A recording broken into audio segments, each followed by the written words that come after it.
Sandy Hook, Columbine, Virginia Tech. There have been more than 270 school shootings in the United States.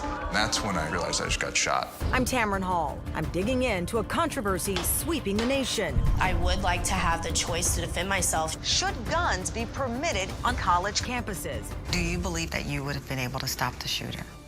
Guns on Campus, Tamron Hall Investigates. All new special Sunday at 10, only on Investigation Discovery. I should have done it right. Thank you so much for being here. I was actually Snapchatting just now, and I got to hit done. Oh, you're with the cool kids. Done. No, I just have a niece and a nephew who've indoctrinated me. Okay, I just did my Snapchat I there. want to open up by asking you, this special is amazing, and it's so on point, and it's so timely. That young lady over there, where she says she wants to have the option to defend herself, from your reporting, defend herself against what? You know, listen, the unknown. The people create scenarios in their heads of things that can possibly happen. You know, I do a show called Deadline Crime on ID, and part of the reason the show has been so successful, and we're now in our 4th season, is that when we see things, we wonder, could that be me? Could I walk through a parking lot? Could I leave out this door and someone be inside my home? And so it is often the idea of protecting yourself against the possibility, but statistically we know that violent crime does not affect most of us. I mean, we see it, and there was a whole network built on it, but the reality is the odds of you being a victim of a violent crime are very slim. However, you know, if you tell me it's 1 in a million, I don't want to be that one. And so people build up fear and worry that what will I do, or what can equalize the situation? And oftentimes people believe it's a weapon.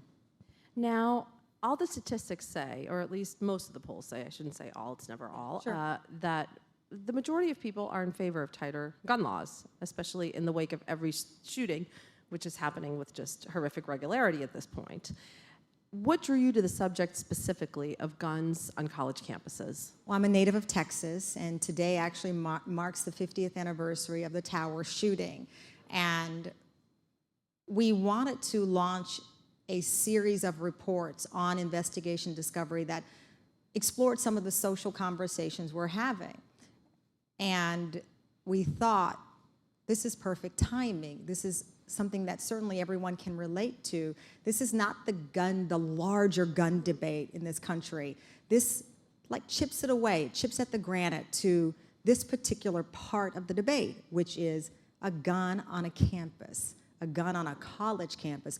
For many, the most turbulent and emotional time in your life. And what was so interesting, again, being from Texas, we have a very conservative legislature. And the universities have always been able to fight the idea of concealed guns on campus. And then in a blink of an eye, when you talk to faculty, school administrators, they all say they took it for granted. They thought, no way. You know, they didn't think it was possible. And I am not kidding you, to a person who's fought this. They woke up and it was the law of the land. Well, in 2015, Texas passed concealed carry, correct? And it takes effect, concealed 2015, but this law on college campuses takes effect on the anniversary of, think about this, before the Tower shooting, the term school, campus, that had never existed. That was the very first, when Charles Whitman took those guns to the top of that tower, we had never seen anything like it. He killed his mother, his wife, and then went to that campus and killed 16 other people, one of which he took the life of a baby, an unborn child. It's interesting with this special, that's something that we tap into, Donna, this notion, factoring it into the debate that's happening right now, that a good guy with a gun can take out a bad guy. And you did bring that up. And we talk about that because that played a role as well in the Tower shooting. You had armed citizens. It was a civilian. Yeah, armed civilians who showed up at the university that day. So to answer your question, I felt like we could have a smart, substantive conversation. We've had gun debates on my MSNBC show after Newtown where people were yelling at each other, crying, accusing each other of not caring, accusing of wanting to take someone's gun from them. And I thought, how can we have a smart, civilized conversation with emotion, but with facts. But you also brought up a really interesting point backstage about this applies to state schools. Yeah.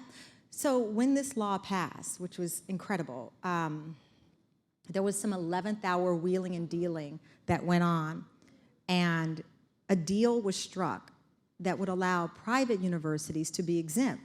So public universities in Texas must follow the letter of the law on this. Private university, so you have some people who say, well, private university, that's typically a higher tuition, a more affluent student, so these kids don't have to live under this ominous law and the possibility of a student sitting next to you being armed, but public universities must follow this law.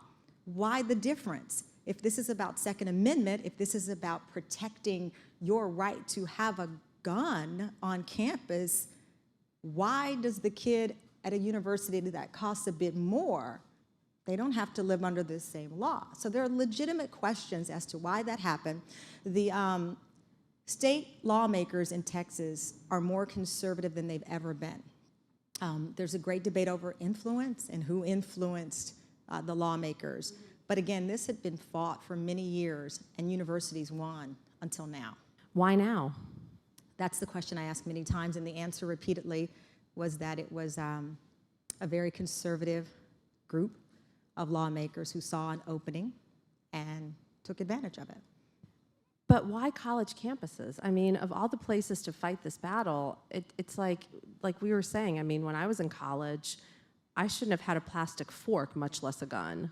Listen, you know? I feel the same way, and I really also broke it down to age. You know, the legal age to drink 21, but you can join the military at 18, you can drive at 18, and I said to one young lady who feels that, well, you should be 21 and older, and I said, so if I'm on campus, I'm an 18-year-old sophomore, 18-year-old freshman, why do you have the right at 20 to walk around armed? If this is all about safety, I'm an adult too. So there are all these little subcategories of who people believe should be able to be armed on a college campus. Because if I'm a woman and I'm afraid for my safety, the 21-year-old has a better chance of if this is about defending yourself, she's got a better chance of defending herself because she's legally able to be armed and I cannot. You know, it's all dodgy, but the bottom line is what we wanted to do was have a fair conversation, an open conversation. I'm lucky enough to live in New York, different perspective on guns. I'm blessed enough to see, I'm lucky to be here, blessed to be from Texas. Notice the language there. Blessed to be from Texas, where my grandfather was a hunter, my nephew was a hunter. I was a reporter in Dallas-Fort Worth when concealed weapons, the law was passed. I've shot guns. I've shot them many times. And I have a distinct view of what I think is my personal safety, but I have a great respect for the law. And this debate is an interesting one. Why do you think it's so, and I want to just preface it by saying that I think your package is incredibly balanced, and I mean, you talk to a rape victim, you talk to people on both sides. A Virginia Tech survivor who was shot multiple times. Like people who have a reason to support this. I mean, and he logical or not. Which is so interesting, Donna. You know, the Virginia Tech survivor, my heart, when you see his interview, he touched my heart in such a way because he said people will tell him, if you had a gun, you could have stopped this. So he bears the guilt of believing if he had a gun, this could have saved lives, even though he says, if I had a gun, I wouldn't have been able to use it. I would have panicked. So he doesn't believe he could have saved lives, but others say to him, you know, if you had a gun, you could have ended that. And he's like, no, I couldn't. But then, as you pointed out, Donna, I'm sitting across from a victim of a sexual assault, of a rape, who says to me, Tamron, I could have killed him. I could have avoided being raped. And what do you say to that? How do I dispute that? How do you say to her, nope, you're wrong? You can't. How did you get such good access? You know, I mean, because this is an issue a lot of people don't want to go near. I have an incredible team at Peacock Productions. I think that, thankfully, the people who agreed were familiar with my work. I think they believe that I could be fair, both from geography of where from and where I live now, and we were able to get Admiral McCraven, who is the chancellor at UT, and for those of you who may not be familiar with Admiral McCraven, he orchestrated the takedown of Osama bin Laden. He's a career military man. He was against this concealed carry law on campuses, and a lot of people turned on him because they expected him to be so pro-gun because he's in the military, and he is pro-Second Amendment. However, he was against this idea of students carrying weapons on campus. He has since, and I love his military mind, when I asked him about it, and he said, listen, we can't refight the war on this. It's done, it's the law. But what the universities can do, they can implement little rules that make it a bit safer. For example, they're working on a rule that won't allow you to carry your gun in a backpack or like a side messenger. You have to have a holster, so if you can imagine that, someone next to you with a holstered gun.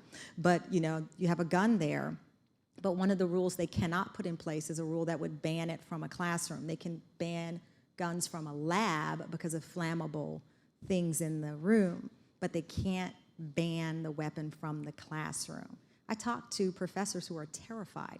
They're worried about enrollment dropping, and we'll see if there are, you know. Well, also a point that you bring up is colleges where you should have heated, passionate debates, and how willing are people to do that if someone could draw a weapon on you? And listen, there's no proof that the spirited debates that we've all had, you know, in college won't still exist, but there are professors that I spoke with who are concerned about their safety. They are concerned about a student not agreeing with a grade or being emotional, Oh, of course, and having this student, you know, react in a very violent way. And that's a part of the problem. Not to mention, where are you developmentally at that point? And that's another complex conversation, someone's mental health. When you look at the struggles of an adolescent and then entering into college, some of the social pressures, some of the life pressures that can become overwhelming, you factor in the possibility of suicides and all of these things that happen, especially when you look at some of the numbers as it relates to boys and their emotional men and their emotional development in university as well. That's when you start to see a lot of bipolar disorder and some of the things that families did not know it exists. It's a breaking point, sometimes emotionally. So it's complex, but again, my role in this is to let you see this journey, to let you see how we got to the point of school shootings, how we have, sadly, if there are fewer than 5 shot, oh, that was a shooting. That's where we are. If it's not like double digit, which is sick to say, but if it's not double digit, it barely gets our attention. Or you see the headline, you're like, yeah, another one. Yeah, another shooting. Yeah. Whatever. Yeah, and so we wanted to find out how we all got to this point where we are. Oh, What other topics do you want to tackle? oh wow, you know, I have a laundry list. You should do abortion next. Gun control, abortion, like just go for the light and easy one. Yeah, it's like what we could. I actually wanted to. The Rachel Dolezal case has always been very fascinating to me, and not for that reason, but for racial identity is fascinating. People who have, you know, since the beginning of time, who've adopted and adapted different backgrounds for survival in some cases. Early on, African Americans who were of lighter skin, you know, lived a different life. I grew up, one of my mother's favorite movies is a movie called Imitation of Life. It's like 1950s. It was about this, you know, this white girl, but she's really black and she's living her life. And it's a crazy story. Her mom was really, it's just all over the place. But the bottom line is she was black living as a white woman in Hollywood. And so it's not exclusive to black and white. You have, you know, Latino. It goes across the board of people who have, for whatever reason, abandoned their roots, Jewish, to survive. And then how it's happened in culture at different points. So that's always fascinating. I don't know if it's going to get the green light or not, but I think it's just fascinating. Yeah, and especially if you drill down instead of looking at the whole, like, it's such a what's the broad issue. motivating? But Yeah, what's the yeah. motivation? You know, I talked with a beautiful girl, an Asian girl who dyed her hair blonde, and she wore blue contacts, and she felt more beautiful that way. I'm not disputing that, but you say, what is the motivation? And she would get criticized by others within her community who felt that she was, quote unquote, selling out, whatever that means. But that made her feel more accepted and more beautiful. So I think Isn't that more fascinating. important, Yeah, really? I think it's complicated. It's complicated. But Well, what isn't complicated is 2 words, Scott Baio. Actually, 4 words, Scott Baio, That's the only GOP reason they convention. came.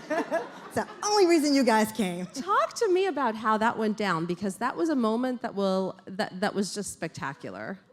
Oh, you know what? Honestly, I had no idea. I did not. I had not kept up with Scott Baio's career. And that is not shade. I swear it's not. I know it sounds. It's not shade. I had not kept up with his career.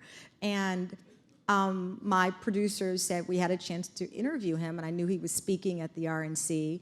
And so I went online, and what I often do with guests now, you know, you check their social media footprint. That's what you do. So I went on Twitter, and he blocked me.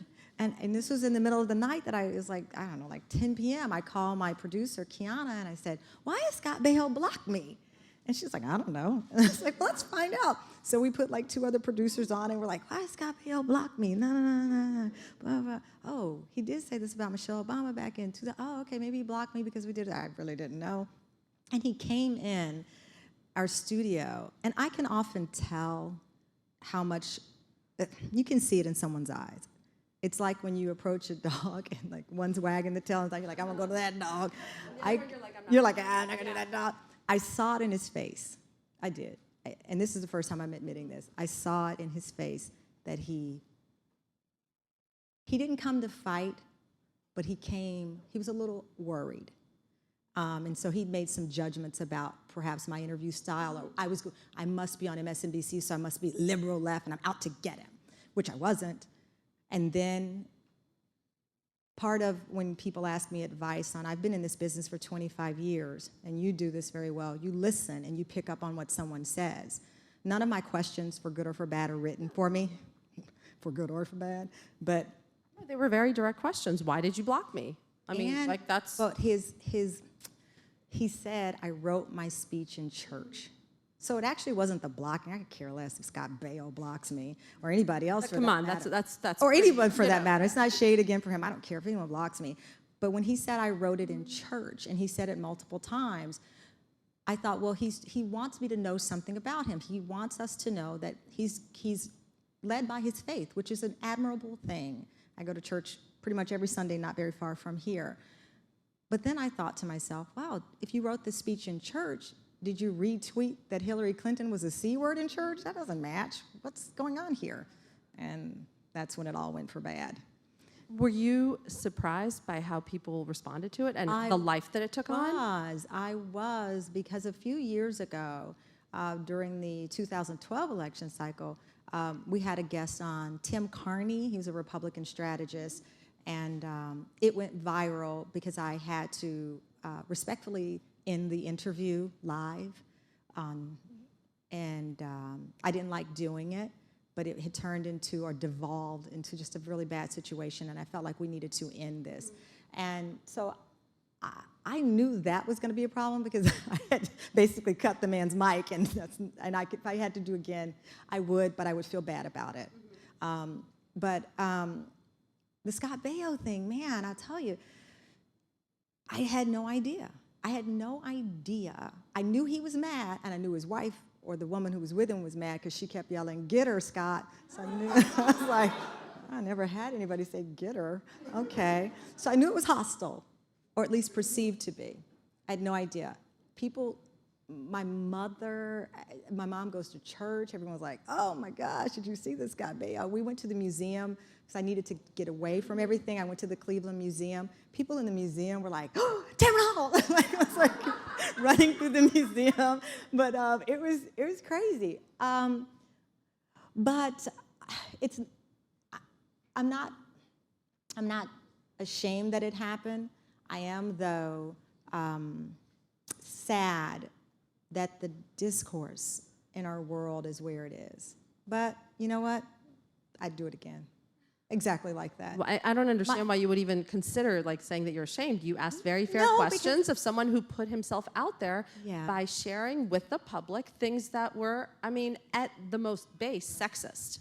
You know, if I had to do anything different, at the end of the interview, he says that, you know, President Obama said a knife to a gunfight, and then I said, well, Donald Trump said, I should have said, we're not talking about either one of those people. We're talking about you and this tweet with Michelle Obama and Hillary Clinton. Let's stick to that, because what we do know. What does that say about you? Yeah, what does that say about you? But what we know is, you know, people will take you down the rabbit hole. But no, I'm proud of my network. I'm proud of the work we do. I'm immensely grateful that people support and see me as a fair journalist, as someone who's going to be tough. And, you know, and Scott Baio may come on again. Come on, Scott. If you're watching, he's probably blocked all of us at this He's point. probably blocked us all. Oh, I shouldn't joke. That's mean. I'm kidding. I'm kidding. I'm kidding. Sorry, Chachi. Okay, audience questions, please. We're going to start with a question from an online viewer. Sure. So Jamie says, what advice would you give to young journalists who want to be anchors? Don't try to be an anchor.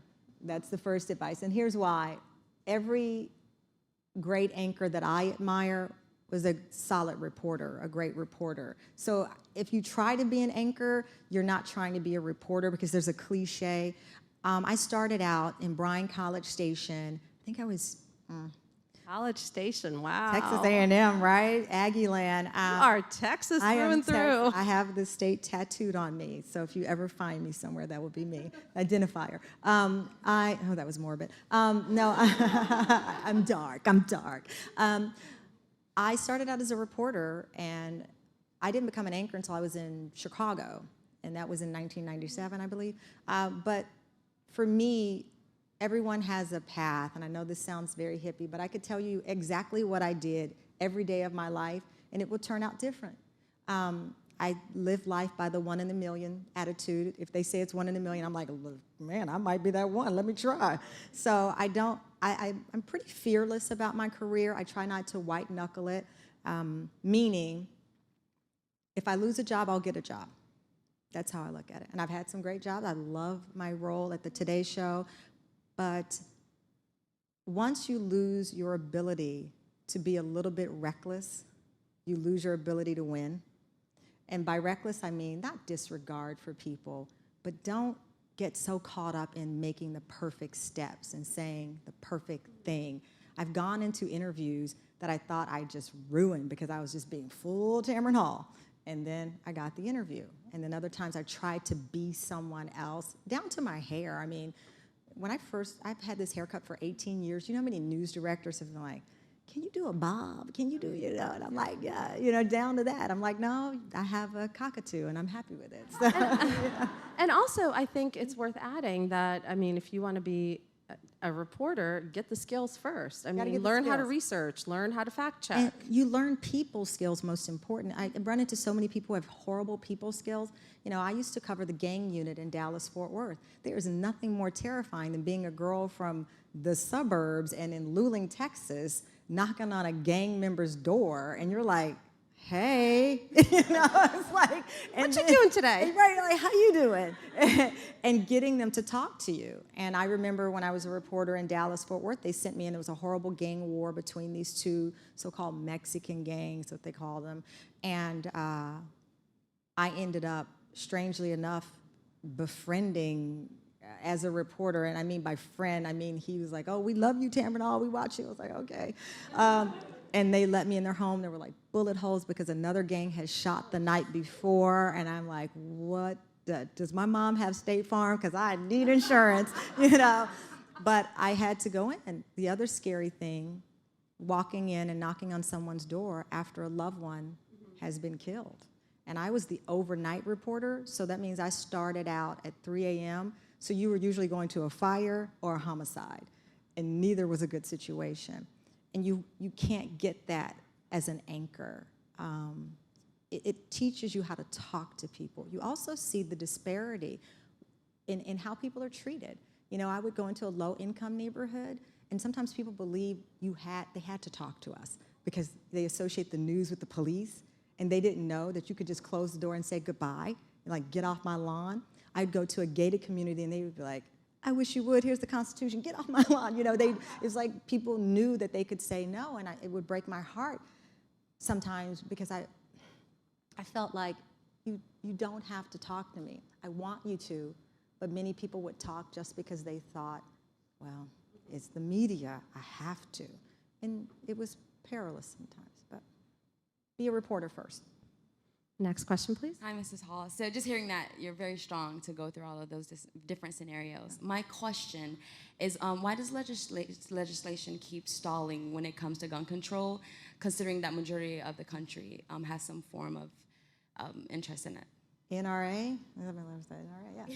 I mean, I don't think it's a guarded secret the amount of money that comes from the organization. They want to protect their influence and their agenda. We have the numbers that show members of the NRA are opposed to their leadership. And, you know, this doesn't have anything to do with Republican, Democrat, Independent, Green Party, whatever. We know by the dollar count how much financial influence the NRA has on this debate. And until they want to move one way or the other on this issue, I don't see it happening. I remember after Newtown, people said, everything's changed after Newtown. And I thought in my head, no, it hasn't. Because I would go home to Texas and people were heartbroken about Newtown, but they still equated it to someone, some Northeasterner, you know, Bloomberg or whomever, trying to take their gun away. And that's how the argument was processed in the minds of many people that I spoke with, and I think that's why we didn't see movement on the issue. And last question, please. Hi, Tamron. Hello. So I'm from actually right outside of Newtown, and I remember the day where social media and the internet just kind of took a complete different turn. So I was just wondering, how do you think social media and the internet has affected this conversation? I think it's been the devil and the angel at the same time. I think misinformation spreads like wildfire, but then a hashtag on some case that I've never heard of, Sandra Bland, will take over and we all suddenly know about it through social media. Overall, I believe that social media has allowed us, from the Green Party revolution in Iran, to learn more at a faster pace and get involved. But I also believe it builds cages, and we cage ourselves inside with people who think exactly like us. And anytime you cage yourself in, are you free? And I think sometimes it can prevent us from being free thinkers because of the algorithms. Stories that you are interested in keep feeding you stories similarly. And so all of a sudden you start to believe that everyone thinks exactly like you, or you don't form an opinion based on the opposite view. And that's why this gun special was so important for me, to put people who are of equal footing, who articulate themselves in the same passionate way but are on different sides. So I'm on every platform of social media, but I have become increasingly aware of the cage that I've allowed myself to get in, and I think we all do. And when you are in a cage, you can never be free. And we always have to be free thinkers. That's my 2 cents on it. And when can we see the special? August 7th on ID. Please, speaking of, go on social media, tweet me out. I'd love to hear your thoughts, caged and uncaged, free. And we want to forward the conversation. I learned a lot from it. I don't want to tell you all of my conclusions, but I learned a lot that I didn't know. I am not sure if we will ever in our immediate lifetime, before I'm 100, you guys are 20, so before this grandma kicks it out, I don't know if we'll see any laws change. But what I hope we don't see again is another Newtown, Columbine. And the reality is, we probably will. We probably will, and it'll probably be very soon. Yeah. Thank you so much. Thank you. Thank you.